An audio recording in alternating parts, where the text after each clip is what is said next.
Okemo Valley local Sammy Blanchette brings together fellow artists, entrepreneurs, family, and friends and talks about life, work, and everything in between. It's The Tasty Twist with Sammy B. Yes, indeed. That's right. Welcome to another episode of The Tasty Twist with Sammy B here at Okemo Valley TV. I am Sammy Blanchette, your host and producer, alongside Patrick, William, Dougie Marsh. Welcome, everybody, to another episode. Today, some episodes I come prepared, some I don't, but I know her just well enough from years of friendship and working and everything.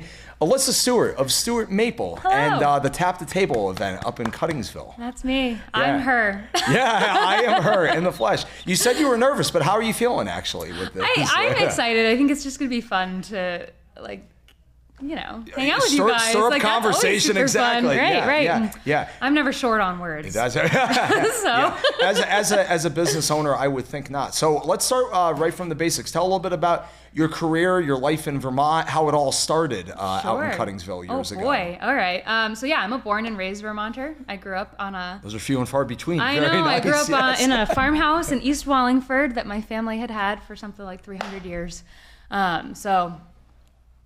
I'm here.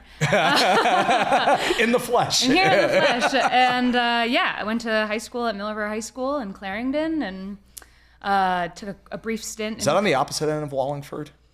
Yeah, Clarendon. So like Middle Road. It's kind of between Rutland and Wallingford. I should have known that, but just south. Farm country. Right. There's a town that someone told me to look up on Google Maps the other day, Chippenhook. Oh, yeah. Does that sound familiar? I was like, wow, I have never heard of that. Chippenhook. It's a small village kind of in that like Clarendon Springs, Tinmouth. And that's like what's interesting. Is people are like, Tinmouth, it's Tinmouth, right? Tinmouth. Yeah, Okay. Yeah. Not Tinmouth. Mouth. Tinmouth. Exactly. Tinmouth. Yeah. So that's amazing. Like the farm has been in the family for 300 years. That's So that was a long time. It was a really interesting house to grow up in. And then, I met my husband. That's got to span about 10 generations, I would think, plus just about. Probably. Because I don't know if it's quite If you think every generation's about farmers, 25, 30 years, every generation is kind of about a quarter of a century plus. Back in the day, it was shorter than that. Yeah. Yeah, and you had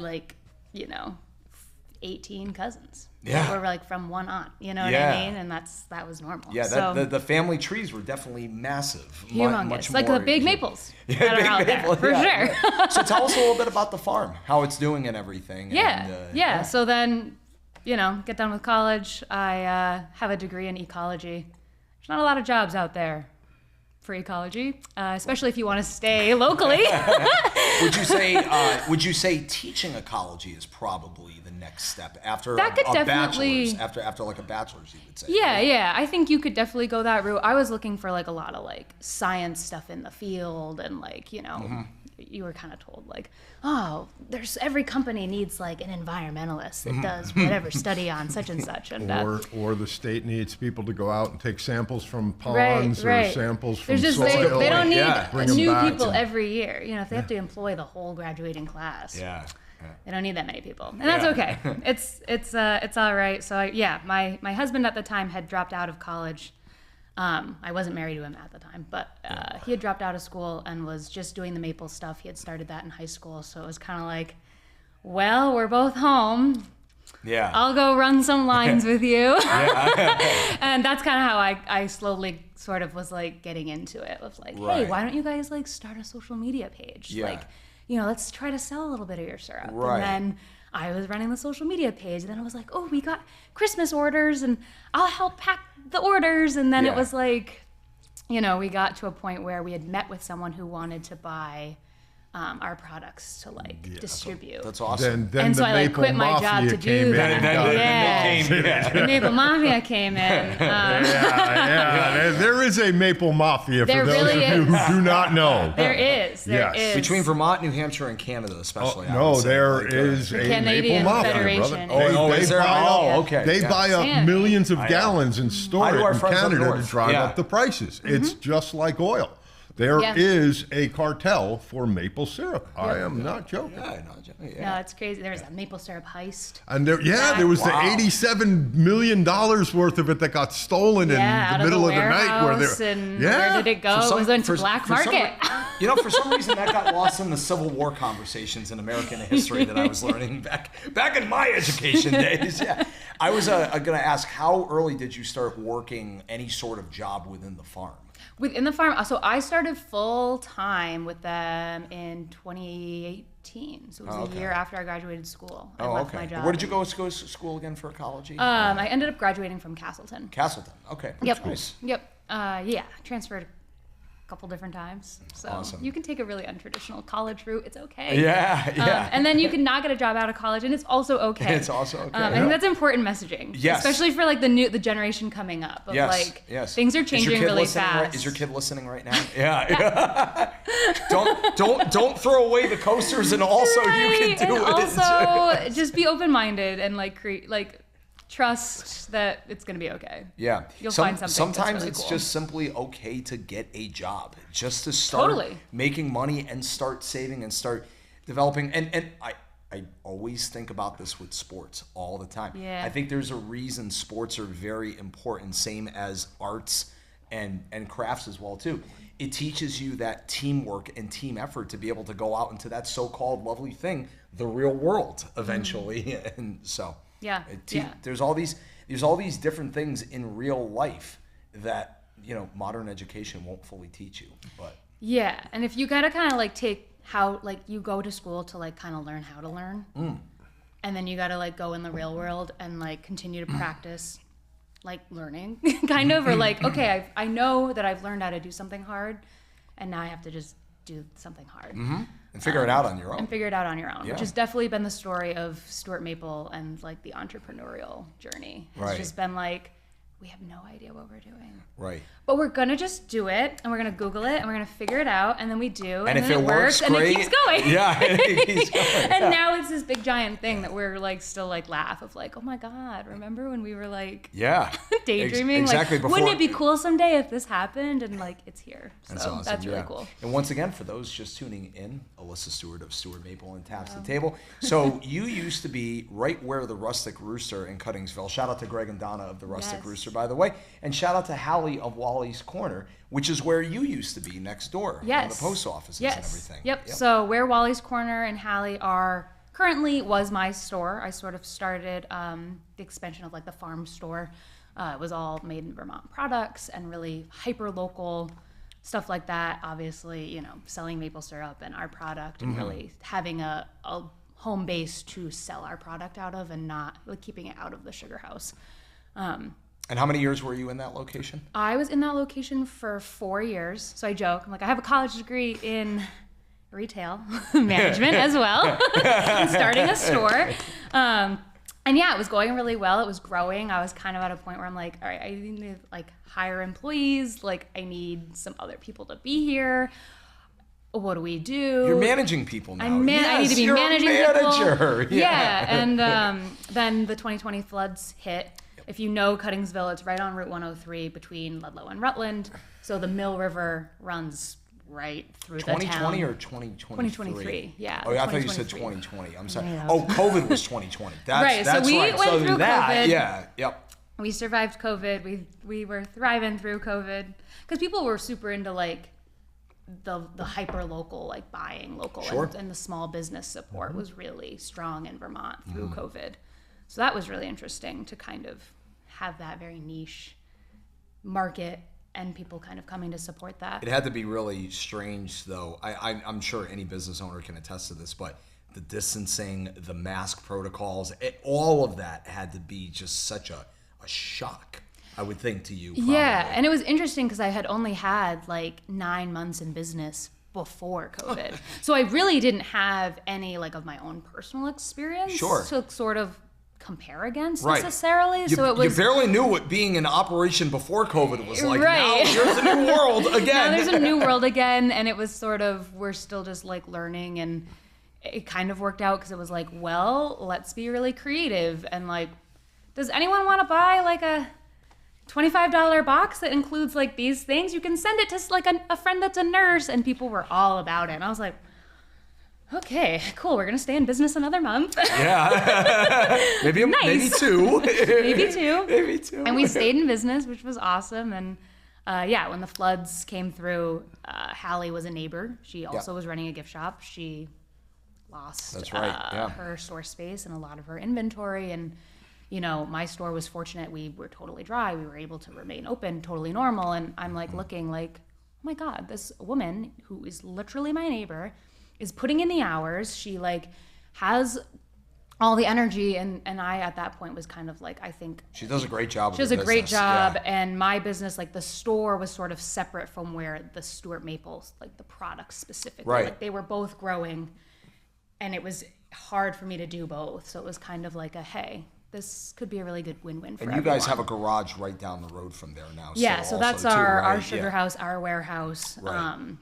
So I have moved just full time into like the behind the scenes. It's across from Town Line Road, if I'm not mistaken. It's, Town Hill. Town Hill Road. Town Hill Road. That used to be the John C. Stewart. I didn't know Chippenhook, but I knew a little road in Cuttingsville, Shrewsbury. Yeah. So people who are longtime Vermonters remember the John C. Stewart Ford dealership. Oh, of course. It's there since 1905. That's correct. Over 100 years. Oh, he's got the year down right, too. Nice. No, because it was so wonderful to drive past a place like that and realize that they had been selling cars since before the Model Ts even came out. Yeah. Wow. And the same exact building the entire time. They built another little repair shop across the road. Across the road, yep. But that building had been there and had been a Ford dealership that long. Wow. Okay. Yeah, so that's great history. And then all the other dealerships that sprung up in Rutland, and yet you would still have the people whose families, because they had been there for years, like yours on the farm, wouldn't go into Rutland to buy their car. They would go to John C. Stewart. You saw so many mud flaps with John C. Stewart, and it was like, how is this guy in the middle of nowhere selling 100 trucks like making a killing, man? Yeah. Well, no, because like all things that are wonderful in Vermont, people will keep going back to them. It's not a matter of price. It's a matter of dealing with someone that you know. It's a testament to Vermont of taking care of your neighbors. Hank Hill and King of the Hill, the way that he goes, no, you have to go and have a rapport with the person that you're going to do business with. Right. It's not about the best price or what you think might be the best deal. Right. It's about the rapport with that business, and they have the same trust in you, and you have that trust in them. I would imagine you felt that after all these generations, probably, right? It's a testament that it's a learning experience about life, of that relationships kind of really carry merit for everything. For sure. And just that, like, if you go to your work every day, you go to your job every day, and like you're just being authentic to like, this is like our morals and our values, and we're gonna do the same thing every day, and like you can trust my family and my handshake on that. It's really easy to go to work every day, and people do, they feel like they can trust you. Absolutely, and I think that's so important, of like when you just expect, like, I know the quality that I'm getting, I know the people that I'm dealing with, I trust this, I feel safe, I feel like I want to support this. Yeah. I want so to give easy. I want them to succeed. Right, That's why you do it. So when you had the shop, in your hiring process with finding the right people, did you kind of tell that to people, like when you were hiring them, like interviewing, like, hey, open-minded attitude, but this is kind of like our core beliefs, like what we value. Definitely. Was that easy to find, like the right people at the time? Or? It was easy in the sense of like, I was very fortunate that I had some friends that were my age or younger who were kind of also in like a flexible of like, I can work a part-time thing and like help you out. So like part of that training was just very much of like, this is the mission of what this store is, and this is, really the values that we want to embody, and like this is what's really important. So like when you're here, these are like my expectations of kind of the messaging and the tone and the feeling that you're gonna welcome people into the store with, so that they feel that. Yeah. But when those people then were like getting, their grown-up jobs, that's when it got really hard. Yeah, there just isn't it was really hard at that point to find someone who was willing to take like the next step into being more full-time and a little more committed. Staying within the business. Right. Not using it as a stepping stone. Right. So that's where, when Hallie kind of came in, it made sense to be like, you know what, I'm going to step away. I'm going to focus on just the maple stuff. And like, I hope you can take my values and the relationships with all these other businesses that I've built to carry them in store and kind of step into that, but it's yours. And probably a great leadership learning experience for you, though. I would you definitely have to learn how to be really firm with people too. Oh yeah, because so no chugging contests. You can't chug like rabbit. I'm pretty bad at it, but when we do like wedding favors and you have like the little maple syrup, like oh yeah, are we like tossing them back like they? Did you bring any for us today? I needed to. Darn it, Dougie! I'd have chugged right now. I'm like, come on, rabbit, and thrown it up. Have me back. Yeah, and we'll do like a special like. And Alyssa's here now. Yeah, we're gonna do a contest, and I'll have notes prepared. But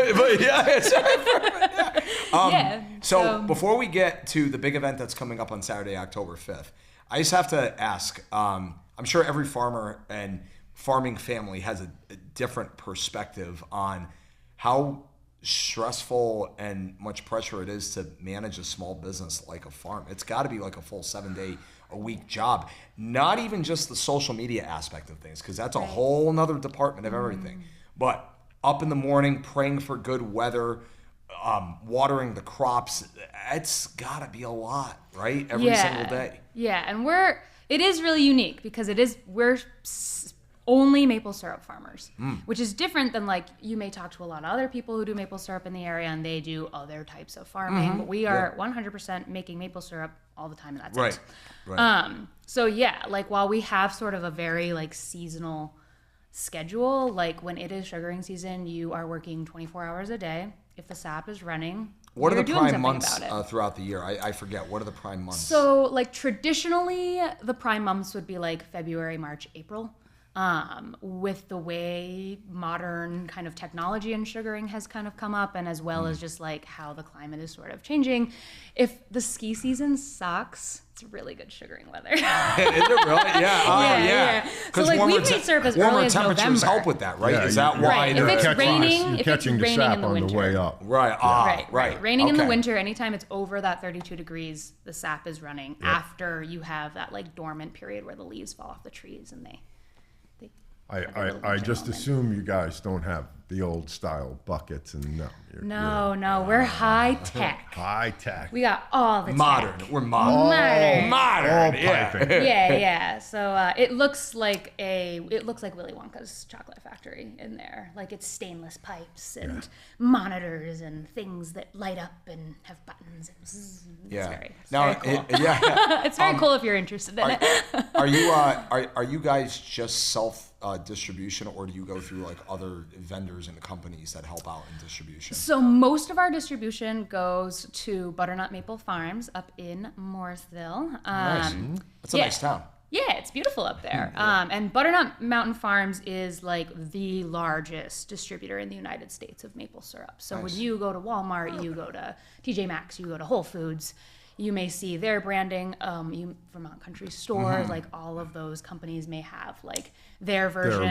Their labels. Sure, that's all coming from Butternut Mountain Farms. Now, are you guys on the corporate chain of stores for selling, or are you still just mainly only local shops? We're mainly only local shops. So like, the stuff under our label that I'm doing, by hand. It's by hand, everyone. By hand. That is awesome. So all of that stuff is pretty locally distributed, and then there's kind of the twofold of like, we partner with some coffee shops that may use our syrup in like as an ingredient. We partner with some stores that may have, the syrup and the product on the shelves. And then there's like our website where we ship all over the world to people direct. That's got to be huge the last 5 to 10 years for you guys.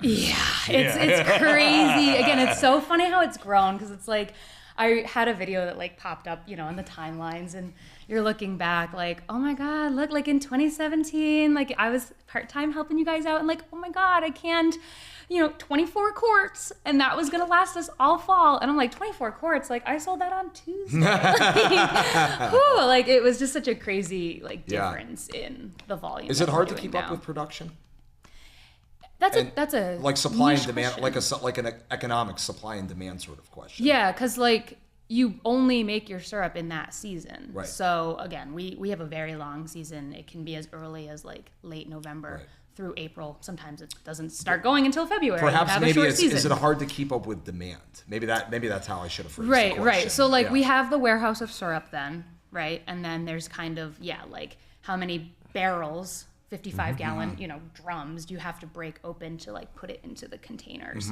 And then do you have the right size containers for what the demand is?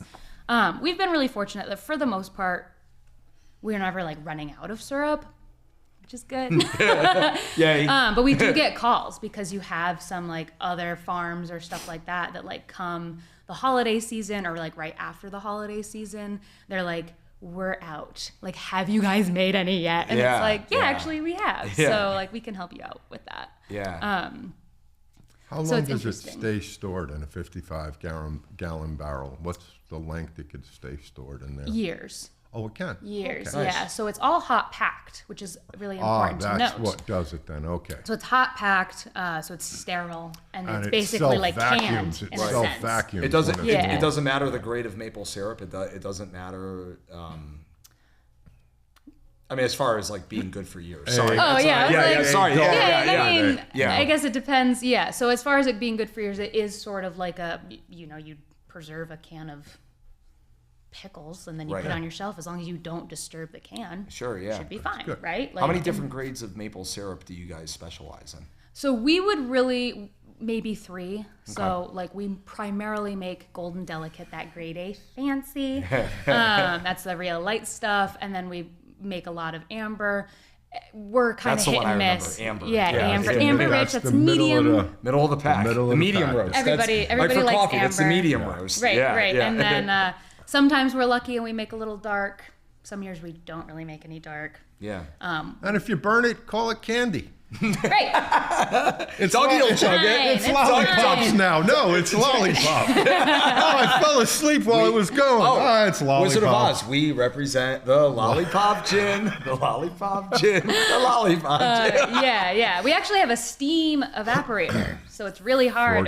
You can't really burn it, which is super helpful. Because when you're boiling syrup from like 4 a.m. to 2 3 p.m. days later. Yeah, 3 a.m. the next day. Like you sometimes lose track. You lose track, and it can burn, and then you like get a hole in it. And does the Bill Murray movie ever pop up in your head? Groundhog Day. I've got you, man. We're getting up 4 a.m. again. Time to do the process. Or years ago, the old Dunkin' Donuts commercial. Time to make the donuts. I made the donuts. He comes home. Yeah.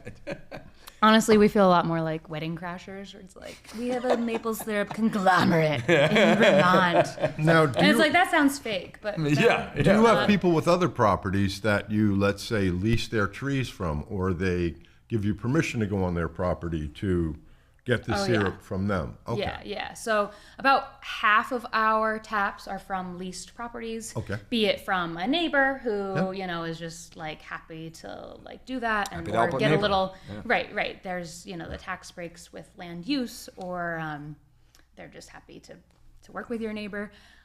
Or we have partnerships with like a timber company right now. Okay. So a timber company is kind of finding like, well, we've logged it. What do we do with this large land investment now? And like they're open now a little bit more new. Yeah. And there are trails cleared in at that point if they've logged it, so you can actually get in there. So we can get around, and they're kind of open to that. So there's about half of our total taps are on leased land, and the other half is property that we own. Mm-hmm. But almost all of the property that we own started on land that we leased, that then people were like, well, we're going to sell it now. You want it, right? Yeah. It's like, yes, like, oh my God. Don't sell it to someone else. How healthy do the trees have to be in order to tap? They have to be super healthy. And they have to be a certain age. I'm learning about a lot of this like on the fly, but it's like, is there like a specific like number of years the tree has to be like old? So they sort of do it. And we're certified organic, so we have a different level of like regulation that we have to sort of stand by. But tree diameter is sort of our guideline, so that can vary a little bit in how old the tree is. Is that like the so it's like, if you took a measuring tape and you measure your tree, it's like, okay, I think they have to be a minimum of like 8-inch diameter. Right. Is that a 50-year-old So tree? that's where geometry came into play in school, right? That's right. And calculus and Yeah. yeah. A little bit of algebra. Take that, books. Yeah. For sure. Yeah. So as long as it's meeting, you don't want to be tapping a sapling. That's just not wise, right? Yeah, but right. once they're big enough to handle that, and You're not stressing them anymore. You're not stressing them. It's I relate it, and it's a little morbid, I suppose, but like it's a little bit like donating blood. No, not morbid. That's what you're doing. Yeah. It's like we're gonna put in a really sterile, needle. It's gonna stay in for. You ever wonder what the trees are thinking when you're doing it? You ever just sit there? I think they're happy. We go around at the end of the year, we take them out, we say thank you, trees, give them a big hug. Tree hugger. Just like someone giving blood. You're like, this won't hurt. Don't worry. Just We swear it won't hurt. Turn your branches away. Don't worry. Let me just do this really quick. You won't even notice. Okay. Right, just a little prick. Yeah, well, just a little prick. Yeah. Then an hour later, your head feels woozy. It's like, oh, I need a donut now. I leave a little glass of orange juice next to the tree when I'm syrup. done. Yeah. And when I go back in the spring, the orange juice is in there, so I figure they're having a good time. So it's interesting that side of things and droughts and caterpillars and all those things. Are you able to do any sugaring or maple when the trees are cut down? Probably not, right? The trees have to be intact in the ground, right? If they're cut down, can you get any? Right. There have been some people who have experimented with planting the trees, and then they cut them and they try to mass extract the sap. But it's you can only do it for the one. Yeah. As long as the tree, it'll scab over. You know what I mean? So once it's scabbed, it's probably not done. a preferred method, right? It's not a preferred method. It's not sustainable. It's not efficient. It's not. Now, here's the next question I was going to ask. Is it even legal? Because I would imagine you have to renew your permits and licensing every year, right? Or every couple of years with the state as a farm, right? As a licensed farm with your practice. Right. That's an interesting question. Because maple syrup's not regulated, so that's why there's a cartel. That's right. I opened that Pandora's box when we first started. So I should not speak anymore on the subject. When I first moved here and somebody was telling me about it, I'm like, what? They're like, oh yeah, there's serious money in maple syrup. Then change and I'm like, so there's a criminal underworld for maple syrup? They're like, it ain't underworld. There's a criminal world for maple syrup. Well known. Well, speaking of Pandora, let's change gears. Do you still listen to Pandora as a streaming service? But I do know you can't get maple syrup in Mexico. Really? And I have turned several of my Because he goes down to Mexico friends, for looking half for the year. maple syrup. I turned half of them into addicts at this point. I literally have to pack an entire another bag because the stuff weighs so much. Yeah. And you're surprised how. So, well, it's weird because you go through there with 2 gallons of syrup in your bag and customs is looking at you. And I'm just looking at them like, yeah, I'm going to be here 2 months. I like pancakes. And they just look at each other and they keep pulling the things out of my bag. I'm like, yeah, they're for me. I like pancakes. Right. And they don't know what it is, Right. But you haven't gotten detained yet, right? As far as we know, you haven't gotten detained. Oh no. And they wouldn't detain you anyway, just like every other place in Mexico. No. A few thousand pesos here, and they just Canada might, they'll load it in Canada might, they'll load it in the car for you. But it's amazing because they only have pancake syrup down there. Pancake spelled with the K, pancake. Yeah. They call it tables. Yeah. Oh no, and it's gross. Corn. It's just corn. Exactly. But Mexican people, I love you guys. They do have an affinity for corn. Yeah. But they're doing when great they things taste, they are. the first time I made them French toast, they sat there and just looked at me. And I'm like, this is the real deal. "Te gusta, eh?" Yeah. I'm like, bring me as much as you can. I want everything that you can bring. You've and converted. They went on. Oh no, they're addicts. They are addicts. They are addicts because they never had anything that was that sweet yet that light. Right. Their sweets are all very thick and corn and things like that. Right, but something that just disappeared, yet you go like that when you eat it. Yeah. They are just blown away. And I would just take pieces of toast and leave it in there and just walk by and do that. Now they're all addicted to taking toast. Yeah, and like just sponging walking it by. up. Just leave it on the counter. I told them, just leave it on the counter. Just walk by. It goes on everything. They're like, Right. everything. I'm like, Everything. fish, Everything. steak, Apples, chicken, yeah. you name it, Yeah. it goes on. And now they're learning it goes on everything. And not only that, Yeah. it goes extremely well because everything down there is pica hot. Hot. It goes very well. The sweet heat, Sweet. as we say. The sweet heat. So even you could put it on peppers, put it on whatever. It goes just fine. Yeah. I have some It's of a them. really interesting because because it's so versatile and very, very unique. Even, it's sugar. Yeah. But like, Yeah. it's I a have a different kind of sugar. I have a friend who makes whipped cream with it now down there. Ooh. Oh yeah. It's just some cream and maple syrup and boom, Yeah. in the coffee, done. Done. Easy. There's a reason we have maple bourbon and maple whiskey, So Oh, yeah. I have a feeling on the next episode with Alyssa Stewart of the Tasty Twist with Sammy B, there's probably more to this story. But there's social media influencers, and then there's maple syrup influencers. You're an inspiration, my Yeah. friend. I'm just saying they should open up the Mexican market to it, but you cannot buy it there. You can't order it off of Mexican Amazon. They don't have it in any of the, because there are small stores where you could buy particular things, like I have to go to like 6 miles to go get the coffee creamer from Coffee Mate that I like. Because there's only one store in Mazatlan that carries it. It's not ubiquitous in every store. And maple syrup you cannot buy. And it was amazing to me. It's like you can't buy horseradish in Mexico. Right. They've got all the shrimp in the world. Right there. Right there.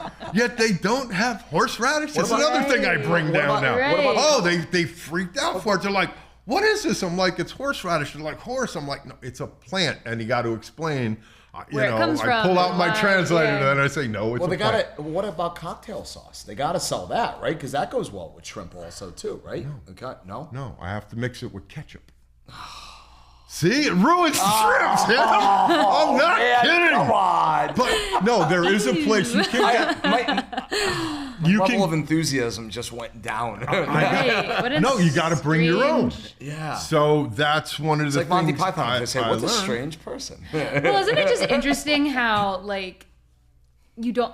Okay, Mexico is far, I guess. No. Not really. Right And here it's it not is. so Well, crazy how, not really. there's just so much difference Flight-wise, in, no. the culture of food. yeah. What's Yes. available and what's not available. And, they're, over here, They why would love- we eat it like okay, this? they love It's so interesting. Coca-Cola. They love it. It's sweet. They're addicted to it. Maple syrup. Coca-Cola is nothing to maple syrup. Yeah. Maple No. syrup is like bringing the real. It's like Right. you want sweet. You want to go Right. like this for a while. Okay, have it just a teaspoon. We of need the that. reverse pipeline, basically. Well, Yes. yeah, but I'm just amazed. Maybe in that another someone 50 years. That's right. look into this. And I get it. A lot has to do with We'll start shipping tunneling. or things that I don't understand. Yeah. But I know that you can't buy maple syrup there. And I think it's something that they would consume in mass quantities. Right. You would never have a problem with selling it down there, Because Yeah. one person would tell another, boom, it would take off. It's so interesting, too. They're finding, really big markets for maple syrup in, Japan and Australia. And so it's sheesh, it's a lot easier. We can drive a truck to Mexico. I know. Huh? Right? We don't have to worry about All a you gotta cargo do is ship go down, or... And you ain't gotta You worry gotta go down about 95 and then just hop into Yeah, somebody's got to be going You ain't by. got to worry about them doing it themselves. They don't have maple trees in Mexico. That's right. Okay? That's right. So Perhaps it's that's not why. like they can go, hey, we can make this art. No, you can't, guys. Sorry, No, that ain't no. gonna work out. Right. I'm gonna make this sound like a board meeting. I'm gonna make a motion to approve. He gets appointed the position of power for this and everything. And also, Yes. I want Dougie Marsh. 50 years from now, if you're still alive, modern medicine, you never know. He's going to write a book on world affairs, the new current version of world affairs. This is what has to be brought to the attention. I'm just Should really it probably already amazed. has, but I like your Even version Mexican better. Amazon, you can't buy it on there. I'm amazed. That's so interesting. Right. Isn't it though? Right. So that's why I'm saying maybe I'll have to put in a call. Just put it on your to-do list. Just put it on your There week. may be some legal precedence to it. Like you there's cannot definitely bring legal precedence. Yeah. you cannot bring any kind of meat to Mexico because Right. of An the agricultural product, cross-contamination. they get a little Exactly, but weird. maple syrup is already a prepared thing that isn't biologically alive anymore. Right. So I'm thinking that all of those things would not apply. It's like shipping wood pulp or something along those lines. You know what I mean? Something that's already done. Well, you got to worry about that, and like you said, it's interesting you bring up like the meat because of cross contamination or even like expiration. Like my good friends Craig and Jess. Hopefully, I'm of Goodman's American Pie. Hopefully, I'm quoting this as best as I can. But they've got their frozen pie business right down the road in Proctorsville, and I asked them one time. I said, "Do you have like frozen pies with meat, like a sausage pie or something like that?" And they said they don't, unfortunately, because it's a different set of licensing with the state of Vermont, like for meat, like expiration and everything. Makes all the sense in the world, right? Because So if somehow an animal or a cow got a hold of that meat and ate it, and that meat was tainted from some other farm or some other country, now that is in our country. Get exterminated. It's or like they die hoof and or mouth whatever. disease or what happened with all the chickens. It's the same kind of thing. Right. Makes sense. It's like what happened with chestnut trees here. Thank God it hasn't happened with maples yet, but we used to have. We're even like we monitor like the beech trees because they have a bug that's like. When I was a kid, they're so we used to unhealthy in the have woods. chestnut fights when they still had the little spikes on them. I've never seen a chestnut tree. You see, I grew up with them all over. The American elm. How about an apple tree? Did you have an apple tree? Yeah. Oh yeah. Yeah. Oh yeah. A crab apple. Yeah. It only took one tiny thing for all the chestnut trees, which were hundreds of millions in this country, to just disappear. There's a street in every town named after the in chestnut 10 tree. years, they just disappeared. Yeah. You know? It's invasive species, just like our lakes. Here's an add-on to that because these little F word with ERs at the end, they're a complete pain in the ass to us as human beings and dogs also too. Ticks. Did ticks present a problem with your trees, like in the process and everything? Or? Not our trees. They hurt us a lot, but I mean, us as because not so much me, but like the boys. There's 3 of them full time in the woods, and like picking ticks off, all day, all season. They've been awful this year. This year, I mean, and it's funny because like you're like, oh, it's January, like the ticks aren't out. You might still find ticks. It's almost like they're year round. It's almost like ticks. they're year round now. It's crazy. Yeah. So ticks are a real thing you have to be just so diligent about. Yeah.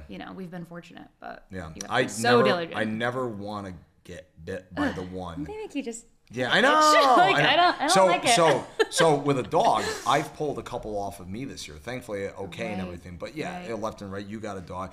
But I never want to get bit by the one that then makes you allergic to red meat. No, thank you. None of that. I don't know how. We talked about this in a previous episode. How all of a sudden one little of these guys now makes you highly allergic to red meat now going forward, or deadly allergic. And like how. Talk about evolution. How? Where did that weird, I don't know, gene mutate into this? It's weird. From the cross contamination of blood. That's why people can get diseases because the tick went and bit a deer that had a disease and it crosses over to us. So that's that how makes sense. That's how it happens. That's my face. Yeah. That's why. Because they're not a one-shot Johnny. They they fight, eat all kinds breed, of then they go sit and they wait again, and it's amazing how they could know that CO2 is coming. They sense the air. And like heat signatures. Remember a little bit. You remember during COVID? Remember the whole thing. These insects have been in Japan and Asia for decades now. But there were reports during COVID that those murder hornets, they're really called Asian giant hornets. The body's the size of your finger before the stinger. It's the size of your finger before the stinger. Right. And if you get stung by one of them, you could possibly die from the venom within 24 hours if not taken care of. Supposedly, those have been reported out in the western United States and even Chicago 5 years ago.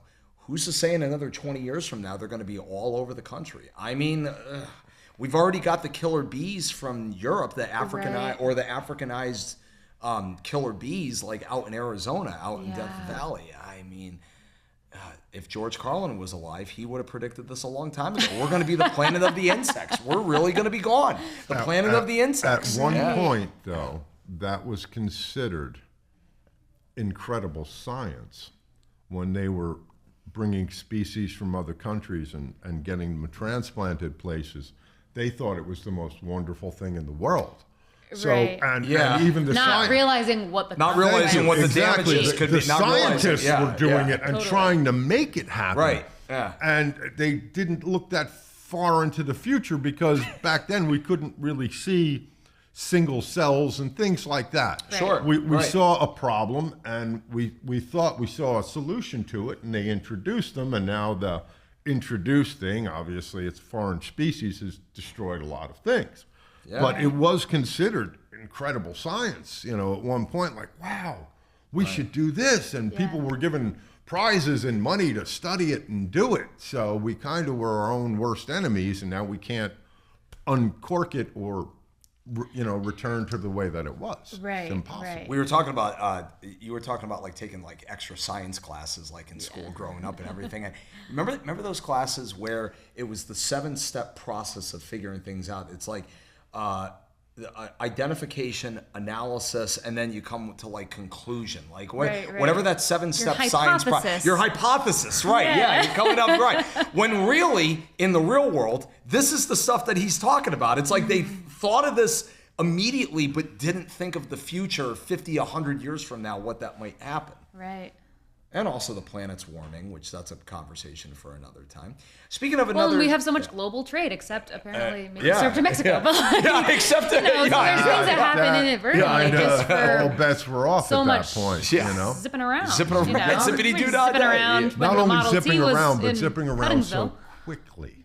Right. Where an animal can survive that long and survive the journey. Right. And be able to propagate when it gets there. It takes a bunch of different little things to happen, but with how quickly things are shipped and how quickly things are done nowadays, it's just going to happen. Speaking of a lot of different things always happening, your event on Saturday, October 5th, My Life. Yes. So give us the rundown. How many years now is this now? Give us a rundown of the event. So I have been hosting an event called Tap to Table in Cuttingsville for 5 years. 5 years. 5 That's years. what I thought. I thought it was 5 years. Yeah. So this is the big five here. Some guy's opening up the show that day. The event. There is. We have a big celebrity opening this year. So excited. Sammy Blanchett, everyone. Yay! Yeah. We booked Sammy. Wait, We're so I am? excited. You are. You're our opener. It's amazing. 10 to 1, everybody. Yes. 10 to 1. So the event's 10 to 4. We have, I think it's like 85. It might be like ticking a little bit higher than that. 85 vendors. Is this the most you've had this year, I would say? It's going to be about the same as last year. Yeah. So it's a full field. If you're familiar, again, if you've driven on that Route 103, the Rustic Rooster, Wally's Corner, the big old barn there. It's a massive event. That field we just cover between the parking cars and all the vendors and all the people, and we have food trucks, and everyone's a Vermont business, which is really, really cool. So tell people, how did you get the idea initially 5 years ago to host a big event? Well, 5 years ago, you guys might not know, it was 2020. And a big part of, how did I get started with Stewart Maple? A big part was, all right, let's start doing these festivals and, popping up. So the very first one I did was Peru Fair. In Peru, Vermont, which is such a crazy event. Now that is Route. That's Route 7. Yeah. Bromley. Bromley. Yeah. Sorry, I was thinking of of what's the town? Townsend, or the one before that on Route 30? Like Londonderry. No, Route 30, like Dorset. No, is it Landgrove? No. Dorset's out there. Yeah. Landgrove. The Landgrove, I think, is what you're thinking. Yeah. Sorry. Anyways, Peru. So we started doing events. I was meeting all these other vendors doing events, and then it was like, oh my God, we should have a store with all these other vendors. That'd be awesome. And then COVID hit, and all the events went away, which was really hard. Really hard. For for small businesses like myself, farmers markets and that sort of Yeah. thing. Like when That's you're kind of your relying bread and on butter. that, That's your bread and butter. For yeah, that's your events. income. Yeah. That's how you're meeting new customers. That's how you're supplying your customers. That's how you're getting your product out there to the world. Marketing and small business 101. Right. When there. that goes away, that's really stressful. And we had wanted to do something, again, kind of to like celebrate the store and really have it kind of be like, come meet the people. Like, so I stock, let's say it was 100 different brands in the store. If I had all of those people out on the lawn and you could come and meet them, you could meet the guy who makes the pancake mix. You could meet the girl who makes the syrup. You could meet the artist who has the mugs and the pottery and the leather and the blah, blah, blah. Wouldn't that be so cool? Meet the new breweries, Outer Limits. Meet the new breweries, the taste the beer, and then you could come in and... Shout out to Weston Taylor, Outer Limits. Outer Limits, it's back. Neighbors of his, yes. Cool, yeah. So, like, if you could have, Sorry, this is right on the phone. Rob Edwards. Oh, we're live. Let's watch. Let's go deep with Tasty Twist. Rob Edwards. I got to call you back. Guess why? The Tasty Twist podcast. This is going to go on the episode. I'm in the middle of a podcast episode, brother. I will check it out.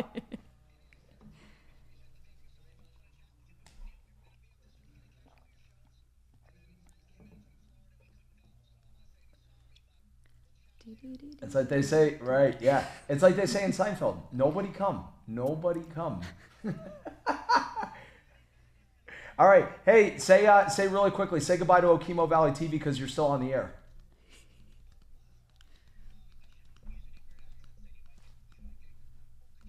That's okay. Here's a sign off. I love you, brother. I'll chat soon. Adios. Bye. Now, what were we saying? Yeah.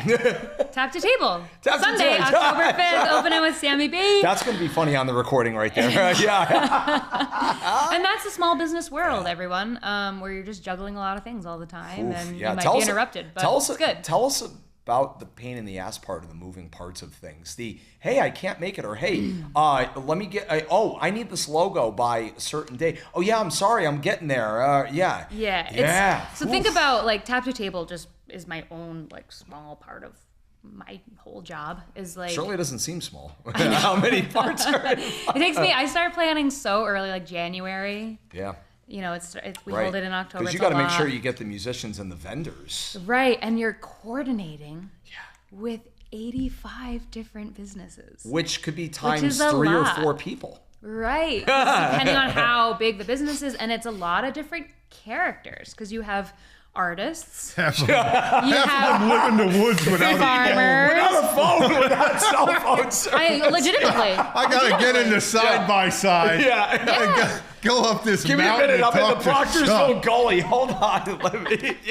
Hold on. Yeah, I have people who are like, can I send it by mail? I'm like, I'm going to need you to go to the library and sign into your email. Like, I can't. It's just a lot. So it's a lot of personalities Zoom.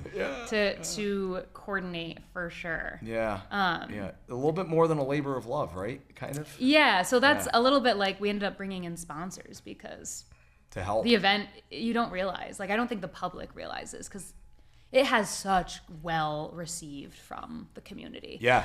Both the Cuttingsville, Shrewsbury community. It's a phenomenal turnout. But like the Rutland County, the Okemo Valley, like, just it has a really, really well received by the community, which is amazing. The vendors really well receive it. Like everyone really, which is always like amazing to me. I'm like, oh my God, you guys loved it. Like, what's the farthest a vendor or musician has had to travel? Like, forget me being a half hour down, 15 minutes down the road, but a specific vendor with a pop-up tent or like a food truck, for example. Like what's the way farthest up you've north, gone? like Warren and Morrisville, like St. Johnsbury, St. J, like some of those, like Grand Isle. Mm-hmm. Like, y'all came down here from Grand Isle? Like, thank you. Grand Isle, yeah. That's far. Allberg, when they're driving right 3 near hours. The Canadian border. Right, 3 hours to come to Cuttingsville to like hang out with us. Like that's amazing. And then they have a good day and they say thank you and it's awesome. To another, it's though. relationship You never building. know who you're going to run into. So. You never know who you're going to run into if you're what kind of advice you may get, what kind of business deals you may make. You're amongst your peers who are all doing it similarly. So yeah. So it's been really cool just to meet so and many besides, different most people. of them are hermits who sit in their cabin all damn year anyway. So to go out to the big city of Rutland is like, oh my God. Yeah. They get Granny and Jethro all loaded up in the wagon. And that's they what was just really go. interesting. Like the first year we had it, people came out, and it really was kind of like the first time people in my little community had like come out and seen their neighbors. Right. So it was very interesting. Like even the second year, like COVID was still kind of happening, and we're heading into fall. So it was like in Vermont, you head into fall. It's like, okay, bye. We'll see you in the spring. We are going inside now.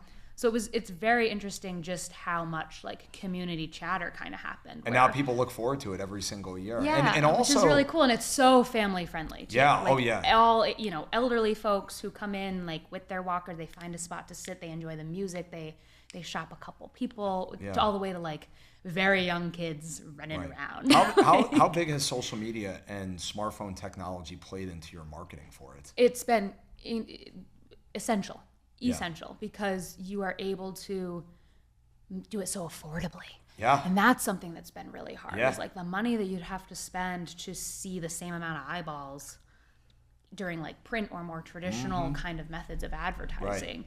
It's just really expensive, and I get it. Yeah. But, to spend that same dollar amount on social media, if you were going to like pay to do advertising, you'd see so many more eyeballs, and you can play with all the demographics and that sort of thing. Well, in a way, what's cool about paying, you try to balance it, but in a way, paying for advertising, like I've had to do that with Facebook every once in a while, just to try it, not much, but like say you do a one-time Facebook ad, you can choose the dollar amount that you want to spend, but that also limits your demographic of where you want a said sponsored like Facebook ad to go out, like your target market. So yeah, it adds up. It adds up, and we've learned a lot kind of in dabbling through it too, of like what gets the biggest bang for our buck. And it's interesting because like people will come and be like, oh, I saw it on Facebook. I saw your story. I saw I met a vendor who gave out the postcard, or I saw your poster. So it is interesting. We also do mailers, which is a crazy, when you go to the post office. Or like email form? Or no paper? Yeah, like when you open your box and you're like, oh, another flyer from, Home and Garden Center. Like we do one of those, which seems really silly, but so many people are like, oh, I got your postcard in the mail, and that's so beautiful, and it reminded me to come that it's this weekend. And I'm like, great, okay. So we spend a big budget on mailers. Yeah. Which is interesting because it targets a very different demographic than those you may target online. Well, I always it reminds me of when certain times of the year, if Erica and I have like the time to do this, we'll actually still write handwritten cards and send it to our grandparents and our parents like for holidays and stuff. And that, may not mean as much to like the younger generations with the changing of the times. That means a hell of a lot to like our parents and our grandparents and that certain demographic. Don't you guys like to get mail? Like mail's cool. I love getting mail that's like not bills. Not bills. Not everyday mail. Not every day. Yeah. But like special mail that like someone like intentionally sent you. The last time I cried was because a friend of mine had sent me a handwritten note for a thank you. That was the last time I cried. Just putting it out there. Yeah, it's so meaningful. But it really, it's a lost art. Exactly, it's meaningful. When you get it and you open it up, they could have said it. No, they wrote it in their own hand, and I literally dropped tears on it. Yeah, and isn't it funny because you keep those things too? Yeah.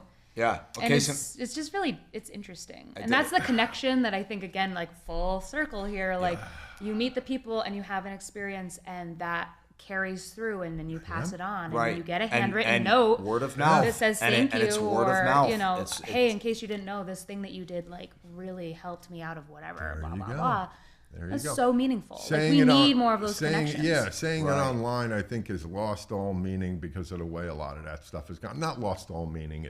It's dulled it. When people go, oh yeah, it was wonderful and this and that. You don't know how many bots there are. All the other crap that goes along with that. Oh, you mean the people? The people that spam you like, "Hey, how are you? That's a nice picture. Can you take a minute to like talk?" Even even people who say, "Oh yeah, I was there. It was a wonderful show," or something like that. It loses its. But if somebody writes it out, and like you'll see it at a vet's office or at you have to think at your office or at the kind store. Of think about it. Some little kid writes you something. I love yours the best. Right. That's the real. Well, Dougie, and that's thing. an interesting point you bring it up, because also in the age of social media, sure, it should in theory take you time to write a paragraph or write a couple of sentences on the internet on like a Facebook page and everything. Yeah. But you've also got autocorrect that corrects your words, like if you misspell something on your phone.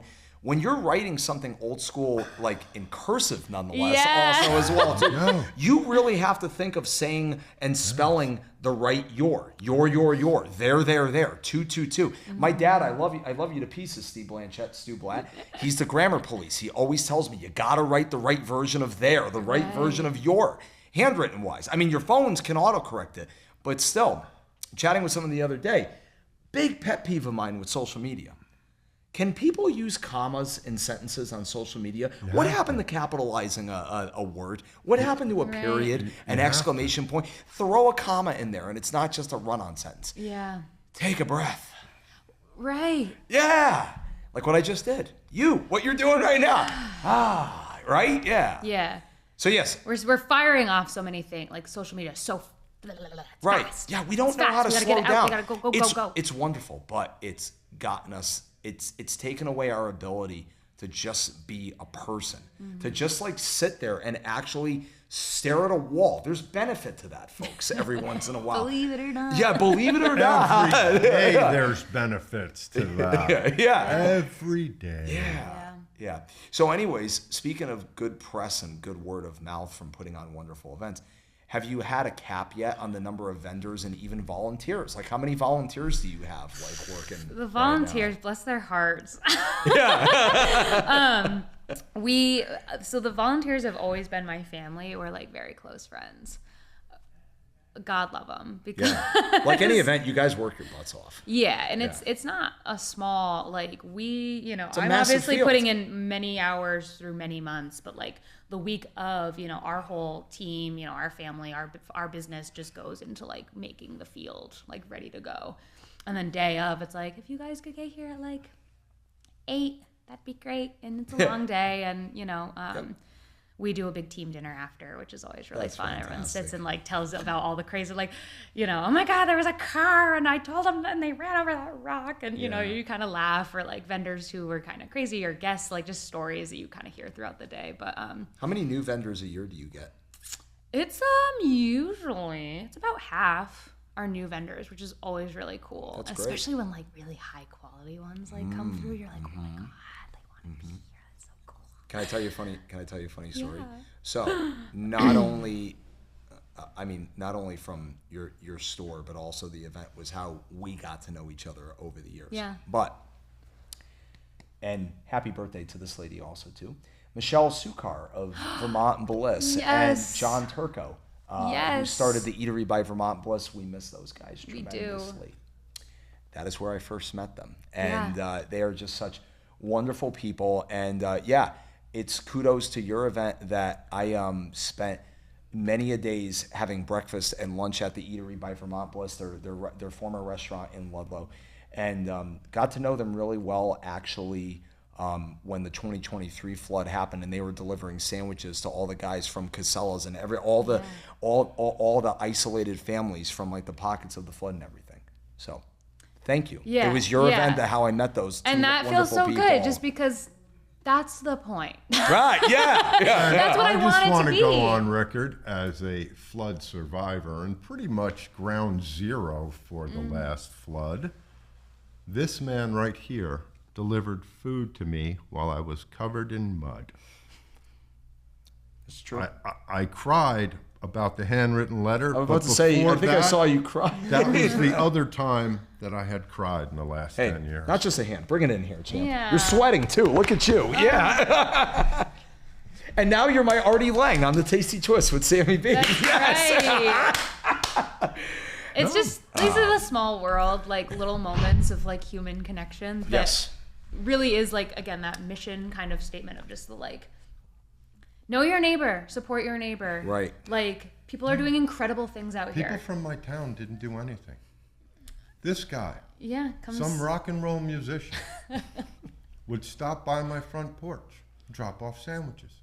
Not because he had to, not because someone told him to, but because He is that kind of a person. Mm-hmm. Thank you, brother. Thank you. I was dumbfounded, appreciative. I'm in awe of that. Yeah. I drive down the road. Sam, that's not your dog. Yeah, I'm walking a dog for someone because she can't get out right now. Yeah. Dude, it's 7:30 in the morning. Yeah, I know. We have coffee. That's him. Yeah. Yeah. That blows my mind. And it goes. Thank you, Dougie. It goes. I mean. One of the good ones. Well, it goes. Thank you. We have to get to the Chamber of Commerce also too, and your role also as well too, because that is doing God's work in my opinion also as well too. Thank you. No, listen.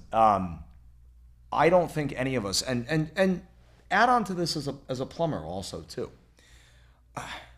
So yes. No, I don't run Maple Line. No. I knew it was going to come out. Oh, you're a plumber? I don't run Maple Line. Here's the deal. Think about it. I could run them fast, believe me. I'd be able to run them. I'd make your three guys be like, oh, God damn it. Excellent. Now, here's the deal. Oh, yeah, Mr. Burns, Simpsons, excellent. So here's the blessing and the curse of being the boss, or really just, okay, step further. Existing on a planet with 8.5 billion people. 3 billion more since I was born in 1989, 36 years ago to be exact, according to Wikipedia.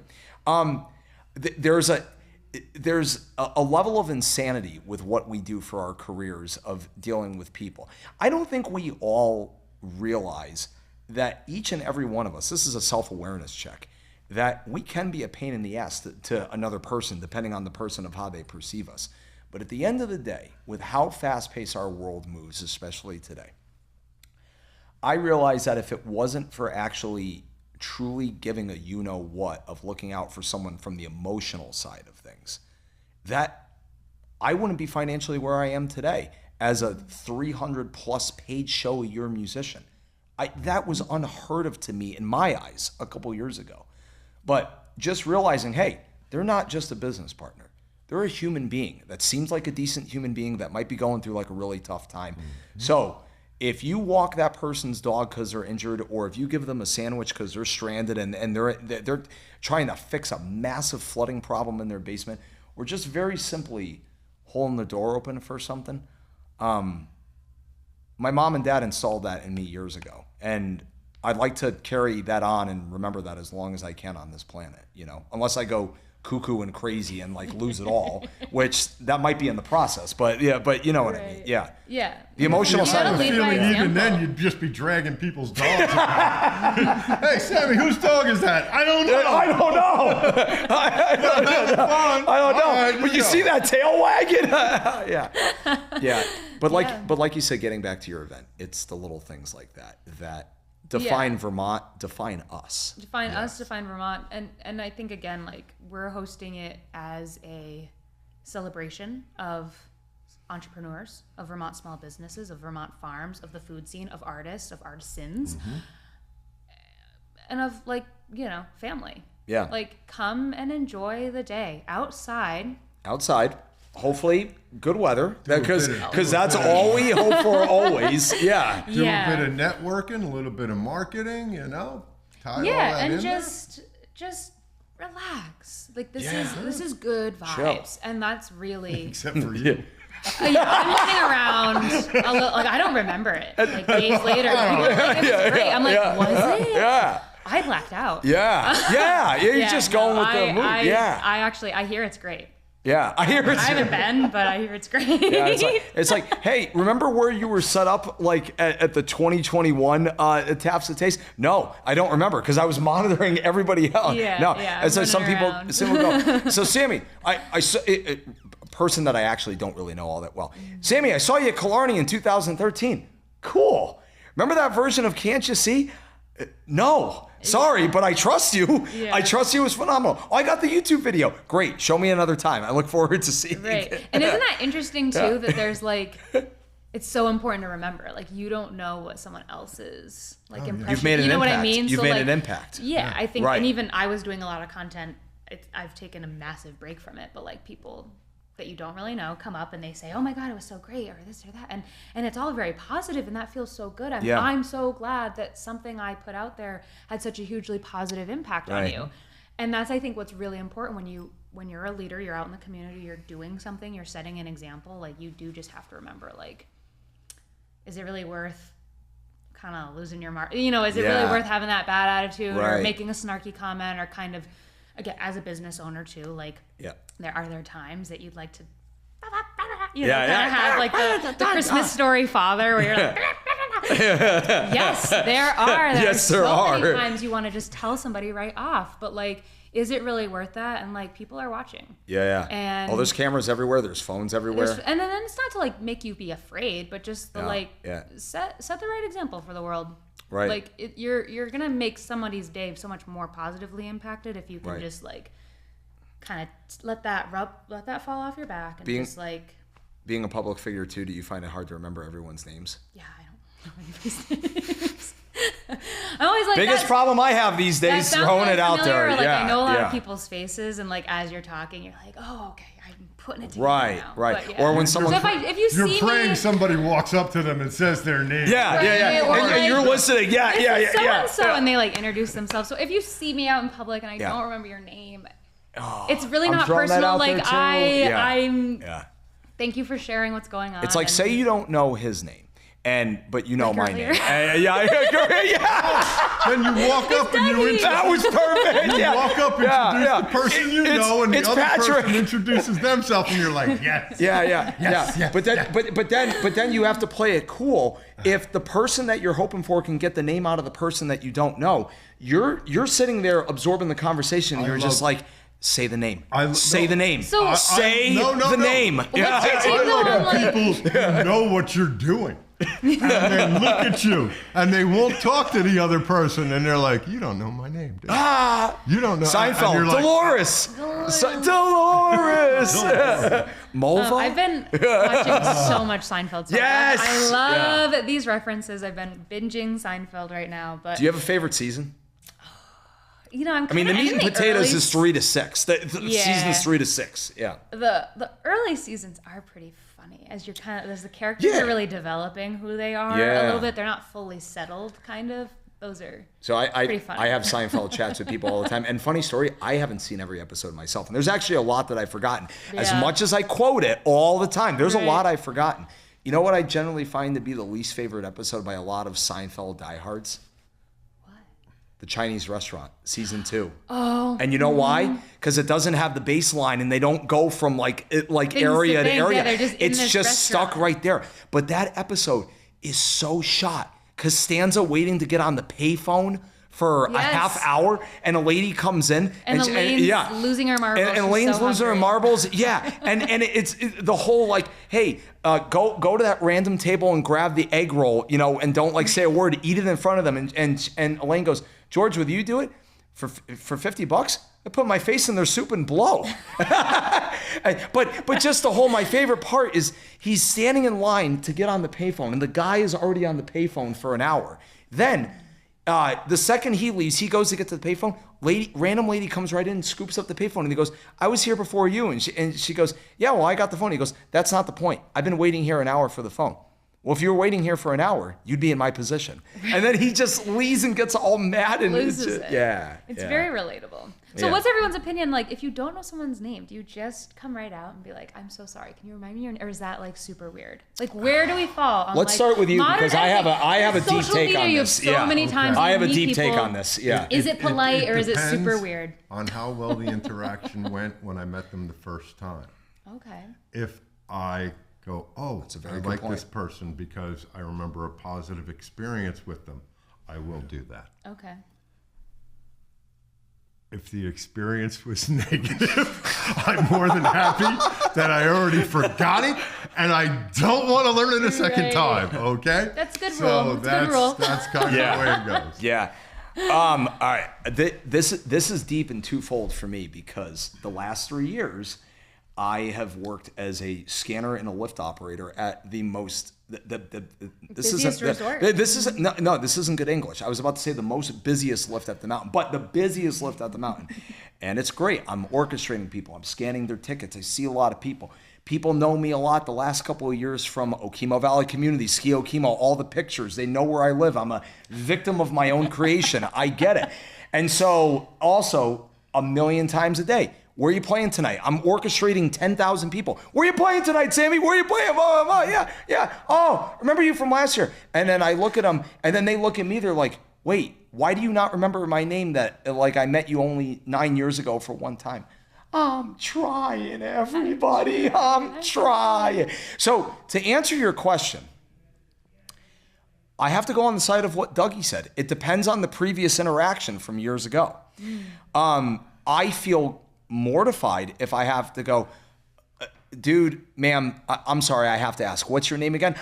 Because I think the initial reaction goes, I'm Teresa. How do you not know that? I fear. It's a fear of mine. I'm like, I'm Tim. How do you not remember? We had coffee 10 years ago. So I feel guilty. And so I revert to the Seinfeld, hey, you, hey, man, hey, right. Bro. And I can see it sometimes in their eyes. They're like, I want to ask him, do you actually know my name, Sammy? Like I see that also in their eyes too. Yeah. And to some, it's insulting if you don't remember the name. Right. So I'm always fearful of that. It sucks.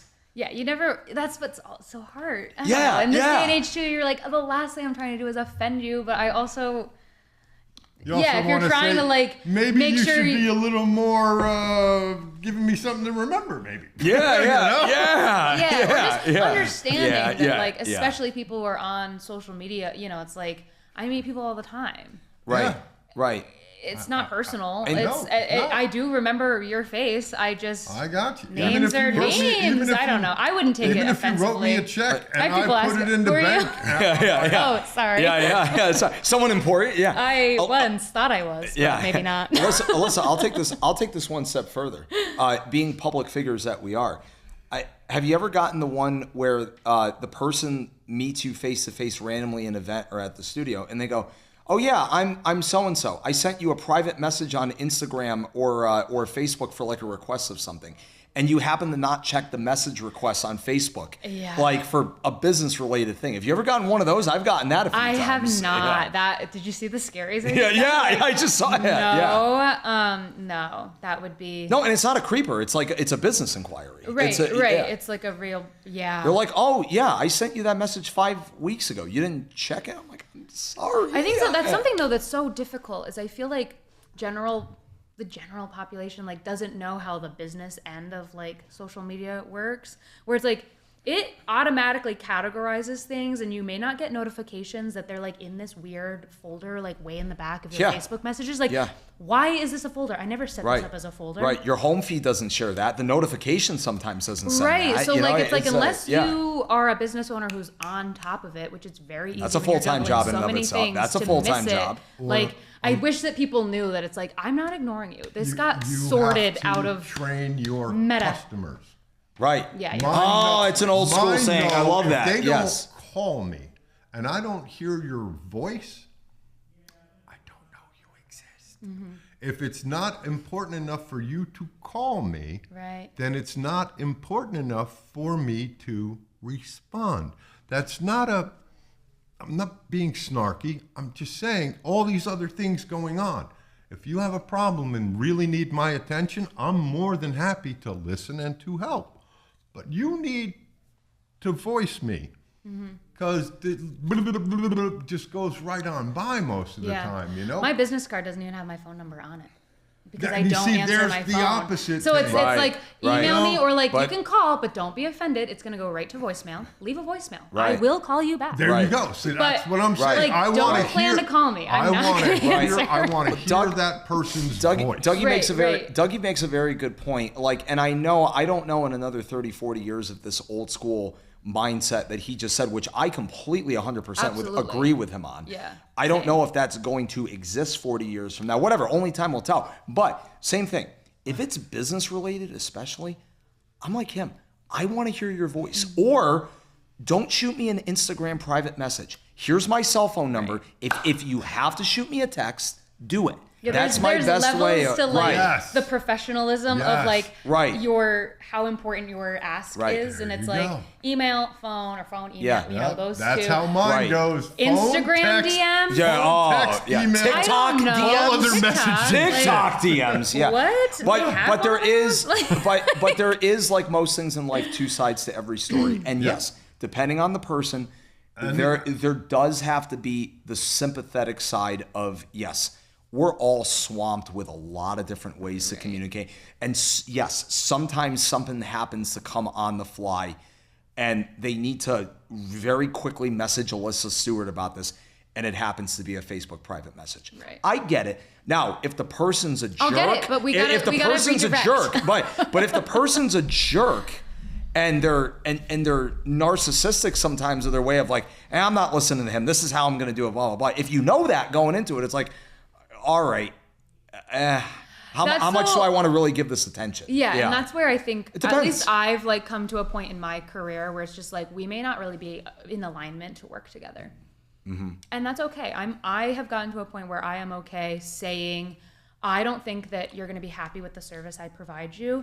I'd be happy to direct you to someone else, There or you you're go. welcome to do your own research on that. But like, I'm not going to bend over backwards to make somebody happy that I don't think I'm ever going to make happy, because like, right off the bat, I know we're not on the The same cordial page. way of saying bye-bye. Bye. I could really direct you rude, to but, someone like- else that might be more comfortable fit for what you really need. Bye-bye. Yeah, it's just it's you Self-preservation. deserve you deserve to be happy. This Self-preservation. is going to be so expensive And it's for the going to- time I put it's into going it. to Not even affect- financially, emotionally. Not only that, but Emotionally, yes, That's almost it'll- worse. It will affect sure. how That's you almost are worse. dealing with the other people in Correct. your life that day. And it's the like don't need to do entrepreneur, it. like the 80-20 rule of like 80% of your customers are going to take 20% of your time, and the 20, you know what I mean? So it's like, or 20% of your customers are going to be 80% of your finances. And like, it's just always kind of an interesting, I've found that is, it's law. There's It's like another gravity. there's another chapter to this book, and it's funny. I think we all reach a certain point in lives where we've learned enough about humans in general that we all have enough evidence gathered where we can write books on this ourselves too. But in this chapter, this could be another chapter that's called establishing boundaries. That's like another like layer to the whole thing, and that gets not just business wise, that gets personal. Unfortunately, too. Now, speaking of you guys all saying bye, let's wrap up this episode with a couple other questions for you. Okay. Are they so what's- rapid fire? I don't know. I'm gonna try. The way I carry conversation, it could be. I don't know. Anyways, yes, Alyssa Stewart once again of Stewart Maple, Tap the Table, Cuttingsville, Vermont. Event Saturday, October 5th, 10 to 4. Let's get back to that. Who else besides me is playing music? We have the Shaky Pines Band, which is the Woods family out of like Rutland area. Yeah, Jeremy Greater and Rutland. Jeremy and Kara Jeremy and their father. Father's name, yeah. The and name. I don't remember his name, but he's like, they're such a cute little family band. They're great, So yeah. that will be really fun. Kara's actually someone that I've also kind of like you. Yeah, It's like we've known yeah. each other in this. I've known Kara and Jeremy and her father for a long time. And again, very family friendly, because her daughter Aria, she's like, Aria likes to come up and get the mic. I'm like, that sounds awesome. Like Yeah. if Aria wants to have, a quick hot mic, Yeah, for sure, yeah. let's do it. Any standout vendors you want to give a shout out to that are going to be at the event this year? Any like that's offering something new this year that they didn't last year? I'd have to like look at my list. We have some really, really cool vendors. Come on, you don't have it memorized? I know. Oh, There's so many. There's only so 80-something vendors. You don't have it memorized. I know. Educate yourself. Step up your game. Let's go. Yeah, let's go. Yeah. You're putting me so on the spot. I'm sorry. It's okay. I'm trying to think of like who. Adam Carl is the sap bucket guy who does the laser cut sap buckets. Oh. They're so popular. Now that People sounds cool. love them. And Adam Carl is actually just opening a new business right in Ludlow. So Where? go meet Adam. Where? I guess in the old Benson's building. I don't know. Is It's it like the a sign print shop? Yeah, the sign shop. Oh, yeah. Adam Carl Yeah. does incredible laser cut sap buckets. Yeah. They're so cool. And it's a really neat way to kind of like bring like the full circle of like, I love that maple building. sugaring. I can't wait to like go in it and check out that building. So he's doing, yeah. if you need like posters for all Yeah, the music if events I need and stuff. go talk to Adam. Adam is great. We've got some really cool like pottery people coming, like really cool artisans. There's another guy who's from Shrewsbury, OLM Leatherwork. Ooh. So he's got. What does that stand for? I think it's his name, Ober Lopez. I like something. that. I like that. OLM. And OLM. beautiful, like if you're into like a Fry leather bag, like that's what they look like. Ooh. Beautiful wallets, and he does custom work. So if you're looking for like the holiday season to do something kind of, really nice for somebody that's really unique, like that's really fun. There's another guy who does leather bound Get Christmas journals. gifts for my girlfriend. So many Christmas gifts. Yeah. Like if you are looking for really thoughtful, like don't go to Hobby Lobby or TJ Maxx and get like a generic, company local, Christmas thing. Local. There's so many incredible artisans that do really cool things.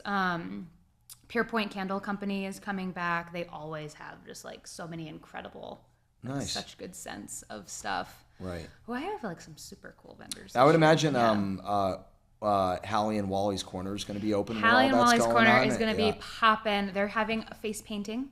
Nice. On the porch this year as well. So definitely check out Wally's. A lot of the vendors who are at Tap to Table are carried in her store. So it's, again, a really great opportunity to kind of see what she has in store, meet the makers at the market, support them there. And then when you're like, I need another one of those things, go see Hallie and pick them up in store. Yeah, that's awesome. Once again, everybody, be sure locally to come on out to Tap the Table, the 5th anniversary of Tap the Table, Saturday, October 5th, 10 to 4. Now, shifting gears, business owner, mom, friend, chamber member. How long have you been on I have chamber board member. How long have you been on the chamber? I forget. Yeah, I do too. I want to say I got on the board shortly after I opened the business. So I want to say maybe it was 2020. So about 5 years I've been sitting. You just a board, or you have a title also too? I'm just a member of the board. Yeah, nice. I don't have I'm not on the executive board. I'm just sort of sitting. Hanging out with everybody. Shout out to Carol Lightheart and her whole team at Okemo Carol Valley Lighthall Regional does so much incredible work for Okemo Valley. So much incredible work. They just had the Best of Vermont Festival. She does. How was the Best of Vermont Festival? I didn't go. I was working all weekend. Yeah. But the traffic looked busy, so that's awesome. They had great weather for it. And over 100 vendors. Wow. So that's another thing that has just exploded. Like anything she's like put, and such she a just hard worker. Was like part of the Vermont like most influential people. That's right. Which is like go Carol. Yeah, that's awesome. Yeah. Yeah, so that's super cool. That's awesome. And the chamber does a lot of really great work again supporting all kinds of businesses Everybody, across the Okemo Valley, including from Chester, Okemo Valley TV. Yes. Okemo Valley TV, from Chester to Ludlow to Shrewsbury and many Weston and all kinds of towns in between. Cheese Week is coming up. Oh, that's right. So that's really cool. And then they have a new like tasty treat trail where they will kind of like create this little map and, all the places to get cider donuts, to get a maple creamy, to get really good cheese, to get really awesome craft beer, to get a good pizza, the best burger. Yeah. Like they have all of that, which is so nice. Yeah. That's awesome. So definitely worth checking out like the Okemo Valley website, even if you're a local. Yeah. Because there's just a lot of resources. What's the website? It's things to do in Vermont. Your Place in Vermont. That's right. Yourplaceinvermont.com. That's awesome. It's a great team to be associated with, definitely. Yeah. And I've met some incredible other business owners through that, which is super cool. In the next calendar year, 2026, I don't know if you do this as like a list of like motivation or something as a business owner, but to stay like interested in the float, do you set like new goals every single year? Is there like something, one particular with being a business owner that you're looking forward to the most of trying new or staying consistent with in 2026? Yeah. If you saw our house. So yeah, for full context, it's my husband and his family are like the Stewarts. I've married into this. So I am like the right-hand man to the CEO of this company. And the notebooks we have of just like hopes and dreams and what we're doing and what we want to work on and what went well and what could have gone better and how we should do this next time. Piles of notebooks. So we take a lot of notes on just like what we're doing, what would be fun, what would be cool, And we're constantly kind of paying attention to that. So coming into like the 2026 sugaring season, we've added a ton of taps this summer. So our business as far as production of maple syrup is growing great. Immensely, which is so cool. So, I mean, this year could be a record year of sap production if like weather kind of just times out. We could be making over like 40 to 50,000 gallons of syrup. Are you in position to hire a lot more employees as a result? I think that that's something that like we're open to. It really has to be like finding the right team and putting people in the right lanes of like, I think we're getting to a point where our company has grown of like, we've got to kind of like, okay, here's what each of us are really good at. And we're going to kind of stick with that, especially like we're new parents. Yay. It's so amazing. And that's really been interesting too. My son is 16 months old. So he's over a year, not quite a year and a half. Teething, walking, starting to talk. Yeah. Like, you know, just all attitude. Personality. Got a little personality to him, yeah, for sure. Yeah.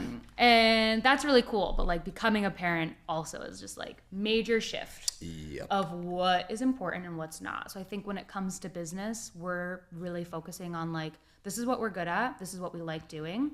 This is what feels in alignment.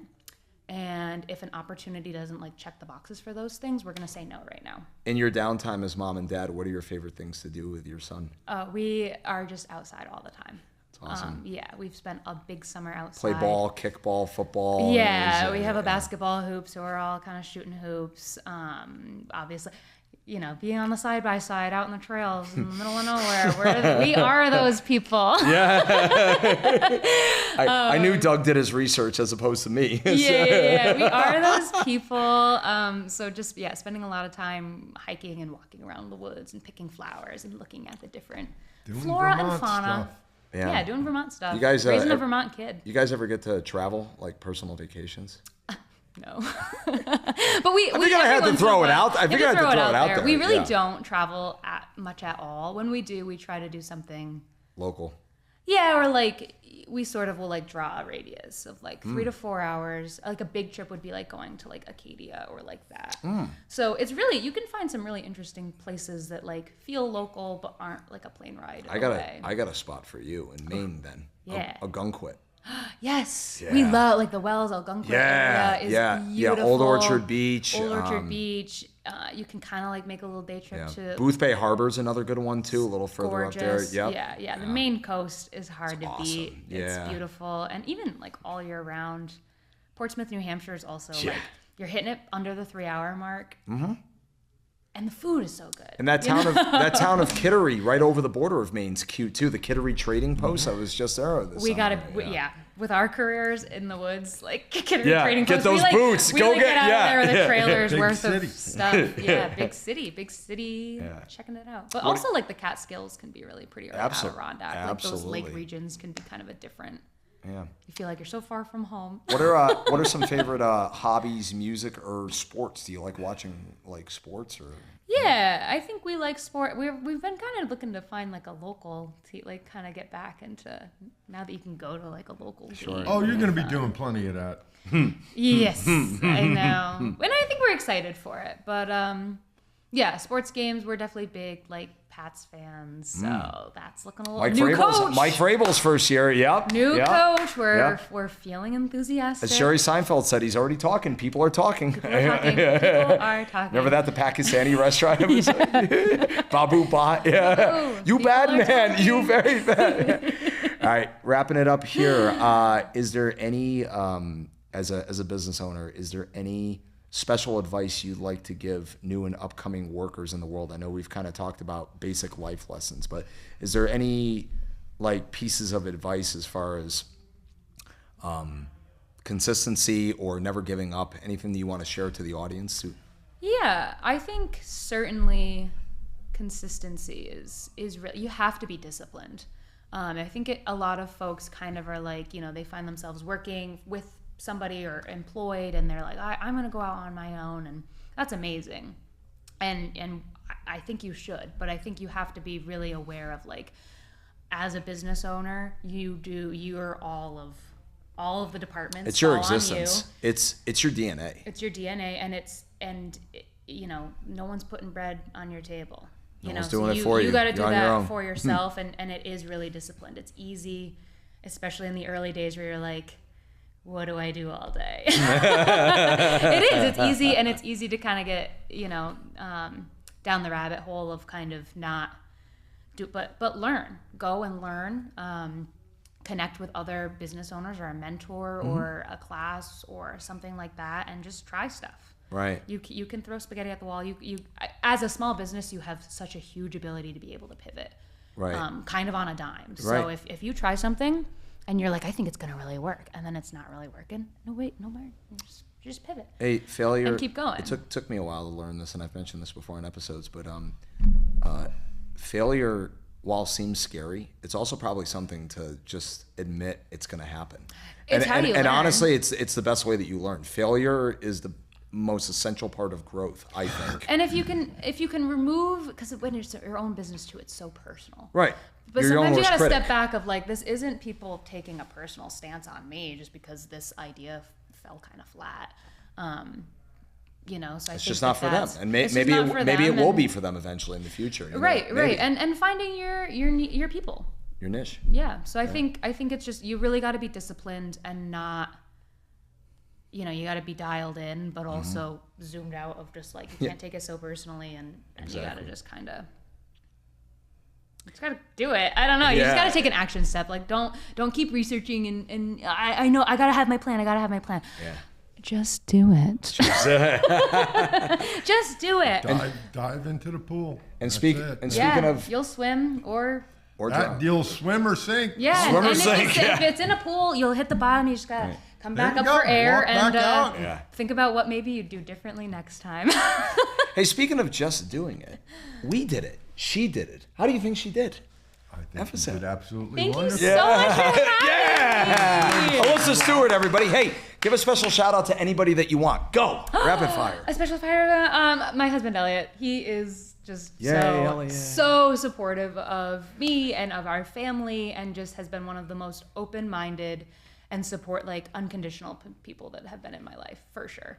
Yeah. So shout out to Elliot. He's a reclusive fellow. You guys may never meet him, but he's got you to speak on the behalf. So that's really huge. And spend time with your family. Oh yeah. Spend time with your friends. Trees ain't gonna tap themselves. Get on out there, kid. Hey, I really thank you for making the time to come on down to Ludlow and hang out. Thank you guys for having me. Fist So bump. fun. Fist bump. Yeah, we'll be seeing you guys soon. Yeah, October 5th. Yep, October Tap the 5th. Table up in Cuttingsville next to Wally Corner and the Rustic Rooster. And Can't miss us. Yeah, you can't miss us. It's right there. Yeah. And on behalf of William, Patrick, Rebecca, everybody here at Okemo Valley TV, Alyssa, Dougie Marsh, I'm Sammy Blanchette. Thanks for watching The Tasty Twist. Bye. Peace out.